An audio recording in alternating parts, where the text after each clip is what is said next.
Classificação indicativa. Livre para todos os públicos.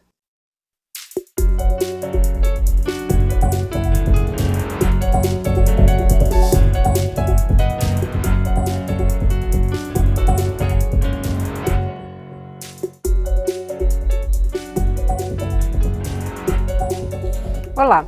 O movimento dos caminhoneiros no mês de maio ainda gera repercussão política e econômica. Uma das iniciativas do governo para pôr fim à greve provocou impasse entre transportadores e o setor produtivo, incluindo indústria e agronegócio. O governo tenta negociar um acordo, mas a medida provisória que cria tabela mínima de preços para fretes está sendo questionada até mesmo na Justiça. A disputa é tema de discussão também na Câmara. E hoje nós conversamos sobre o tema com os deputados Pedro Kizai, do PT de Santa Catarina, e Hugo Leal, do PSD do Rio de Janeiro. Eu sou Daniela André e este é o Câmara Debate, programa da rádio e da TV Câmara.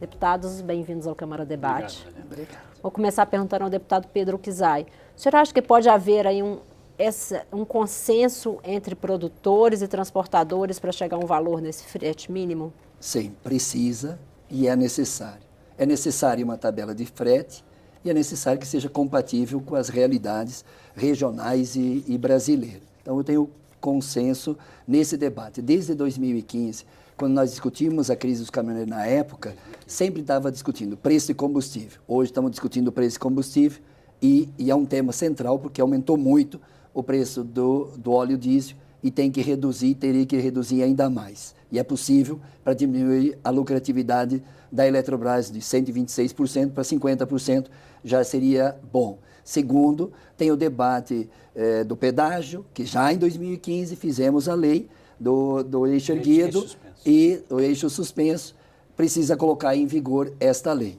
Terceiro, toda a política nacional de transporte rodoviário, a tabela de frete, ela é necessária pela seguinte razão. Quando a economia está bombando, a tabela de frete fica lá embaixo e vai a oferta e procura.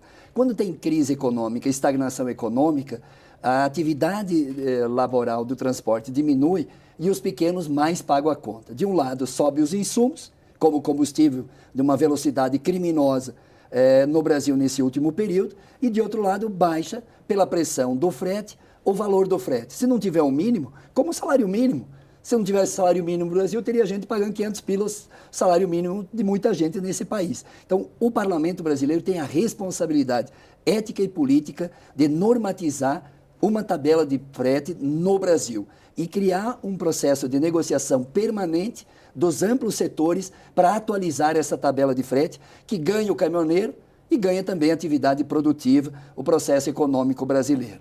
Deputado Hugo Leal, o senhor concorda? É possível se tabelar uma parte aí da cadeia? Eu sempre tenho uma certa restrição a qualquer tipo de tabelamento que isso influencia numa equação maior da economia e influencia em outros ativos também. Então, uma preocupação, mas não tenha dúvida.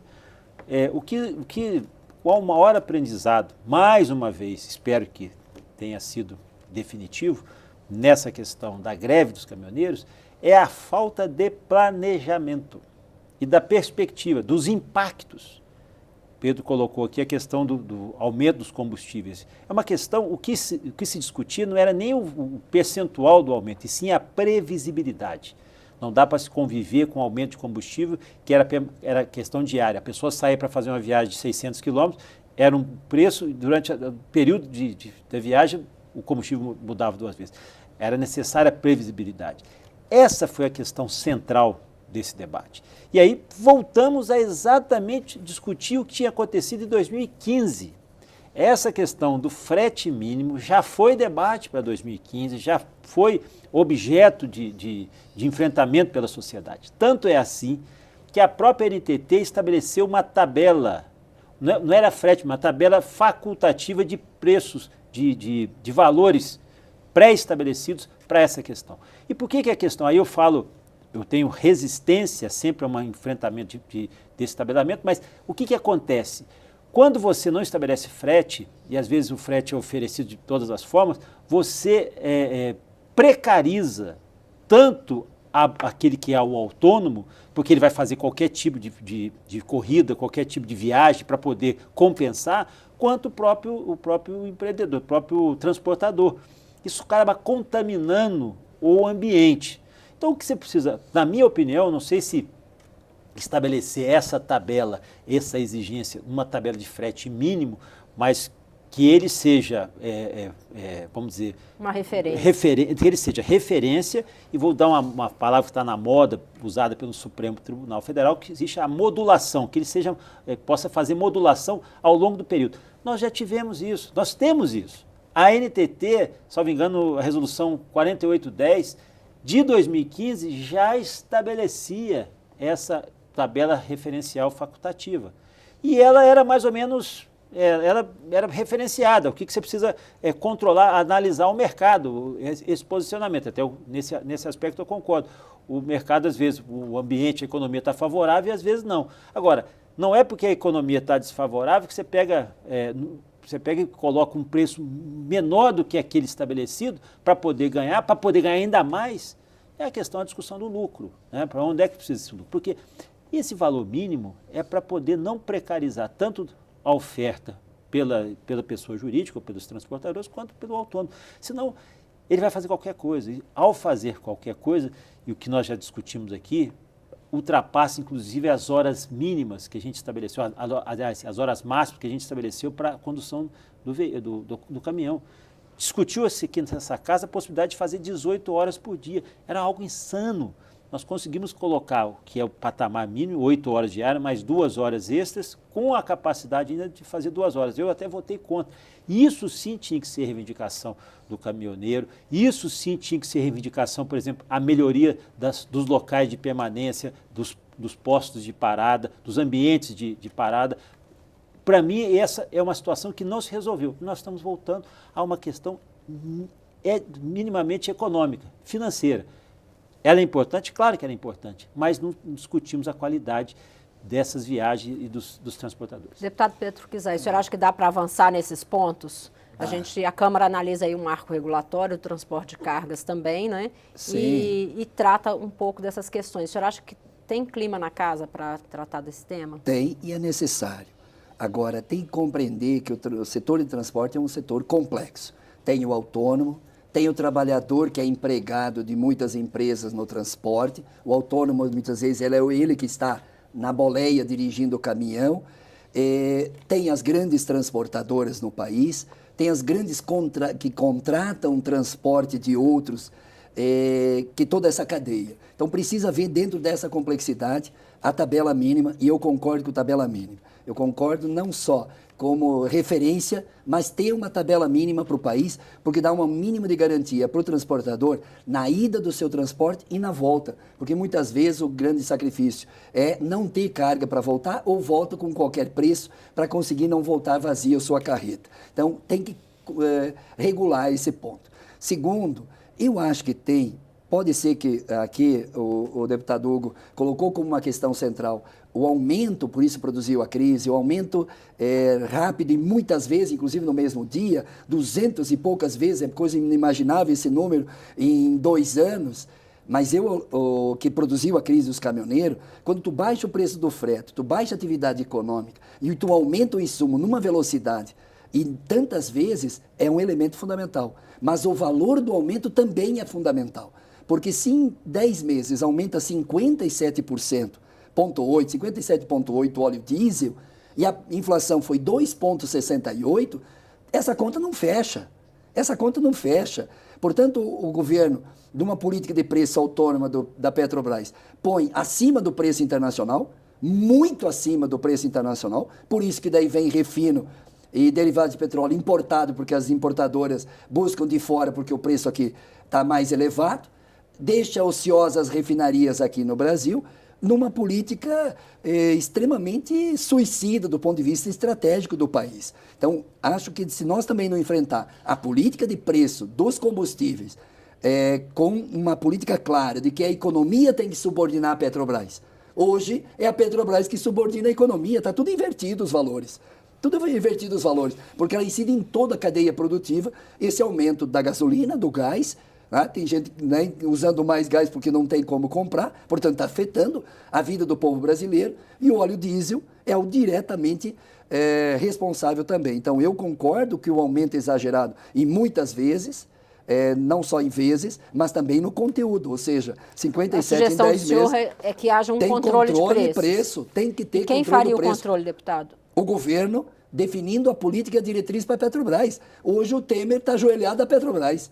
Por quê? Porque tomou uma decisão política de fazer essa relação com as petroleiras, petroleira ganhar dinheiro, petroleira estrangeira ganhar muito com importação de derivados. Importamos 210 milhões de barris de derivado no passado e deixamos ociosas as refinarias nossas. Então, é um equívoco, é uma política equivocada, a política de preço da Petrobras. Você discutia a questão de privatização, que estão desmontando isso, eu acho que é outro tema. Mas a questão da política de preço é o maior equívoco, porque não tem... Ó, janeiro, Hugo fala de aumentar. A gasolina continua aumentando na mesma política de preço anterior, não mudou.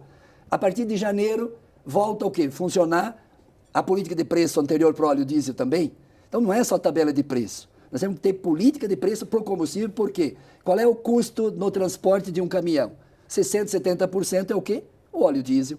Então, é um ponto central que nós temos que discutir. Deputados, eu vou fazer uma pequena pausa. O Pedro Parente, tanto é que caiu, porque fez um maior equívoco na política de preço do petróleo. A gente vai parar um pouquinho e na eu não volta estou dizendo nem para a Petrobras ter prejuízo, porque a Petrobras custa 90 centavos. Na volta o deputado Hugo Leal vai falar... Não estamos falando em prejuízo, estamos falando em lucro, que a Petrobras pode ter bastante lucro ainda, mas mudando a política de preço. Acho que dá um bom debate. Sim, deputado Hugo Leal vai falar sobre a política de preços. O Câmara Debate fala hoje sobre o acordo do governo com o movimento dos caminhoneiros. Nós estamos ouvindo os deputados Pedro Kizai, do PT de Santa Catarina, e Hugo Leal, do PSD do Rio de Janeiro. Continue conosco.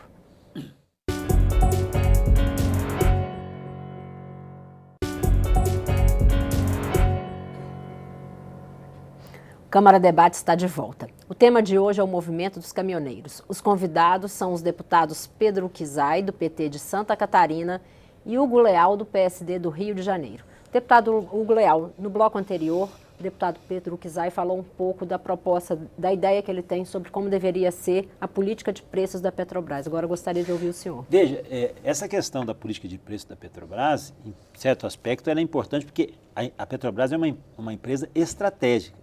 E governos e mais governos entenderam que ela é fundamental para essa política. Agora, não dá para sacrificar também. Até onde vai a questão dessa política de preço que você exige de uma empresa, de uma forma ou de outra, 50% é da população, ou seja, da sociedade brasileira, e por isso ela é uma empresa estratégica, e os outros 50% estão diluídos em capital. Então ela tem essa dicotomia de prestar uma ação, um serviço do espectro social no contexto econômico, e também de obter lucro. Então é uma lógica que tem que ser trabalhada com todas as outras empresas petrolíferas do mundo todo. Alguns países escolheram dela ser uma. Até que ponto você vai ao sacrifício? O que o Pedro fala, em um aspecto, está correto no sentido de usar um instrumento estratégico para poder estabelecer a política. E o país optou por isso, eu acho que não está de forma correta. Agora, o esforço que está sendo feito. O que aconteceu é que você saiu, desculpa, mas do 0 ao 100, numa velocidade muito grande, ela não estava preparada para isso. Ou seja, você achou assim, fica numa discussão se ela vai ser mais privada ou mais pública, mais privada ou mais pública. Na realidade, ela tem que conviver com esses dois aspectos. Isso é que acontece. Porque essa política, quando chegou no meio do ano passado, já em junho, julho, ela estabeleceu que a política seria a política de mercado, perfeito, mas ela tinha uma previsibilidade, fazia esse acompanhamento durante um mês, fazia uma avaliação desses preços. Por quê? Porque é uma política estratégica, uma política pública estratégica do combustível e o impacto que tem na sociedade. Quando ela chega e opta, primeiro que aumentou o PIS/COFINS, né? Lá em junho ela deu quase 100% de PIS/COFINS no combustível. Então foi uma política também de ajuste, até para poder recolhimento de mais tributos. Agora, quando ela chega em janeiro e estabelece que, não, agora está dando certo essa política, agora vamos pegar e não vai ter mais esse colchão de um mês, não, nós vamos fazer direto. Aí, o equívoco é uma visão tacanha.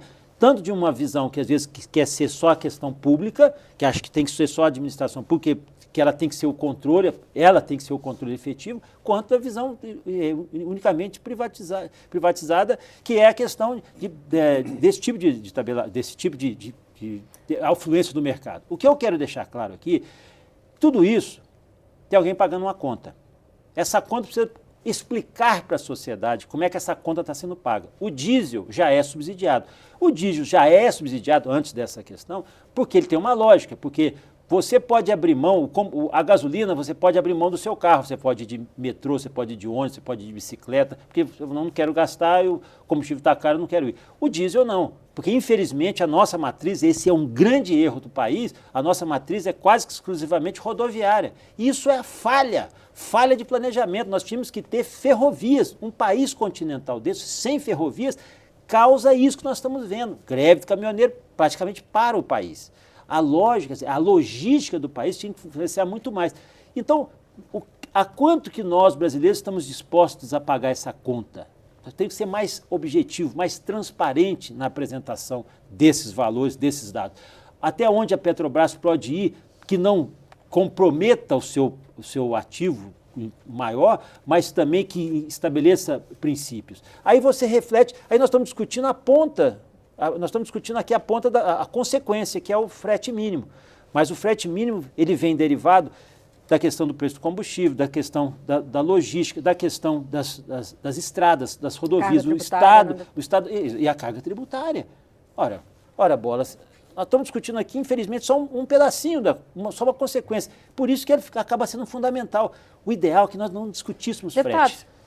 Falando ainda da política de preço da Petrobras, alguns especialistas acreditam que, no caso da Petrobras, deveria haver um controle de preços similar ao que há com as empresas de energia elétrica ou de água, em que a empresa é privada, mas há um controle dos reajustes pela agência. Os senhores acham que esse pode ser um modelo? Eu tenho concordância que o Estado tem que controlar nas políticas estratégicas. E na área energética é estratégica para um país. Tu tem que pensar que país você quer para subordinar a política energética a esse país que a gente quer.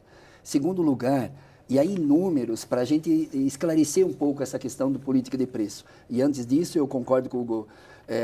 Precisamos ferrovia, eu presido aqui a Frente Parlamentar das Ferrovias. Desde que o FHC privatizou, estamos tentando recuperar as ferrovias, porque eles desmontaram toda a malha ferroviária brasileira, que tinha uns 29 mil quilômetros.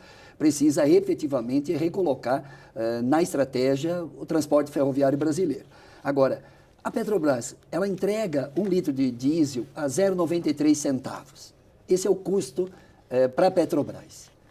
Se tu coloca mais 50% de lucro, tu põe aí 1,40, com 50% de lucro. Se tu põe os impostos e tu põe o lucro das distribuidoras e dos postos de combustíveis, esse litro de óleo diesel podia chegar na bomba lá a 2,68.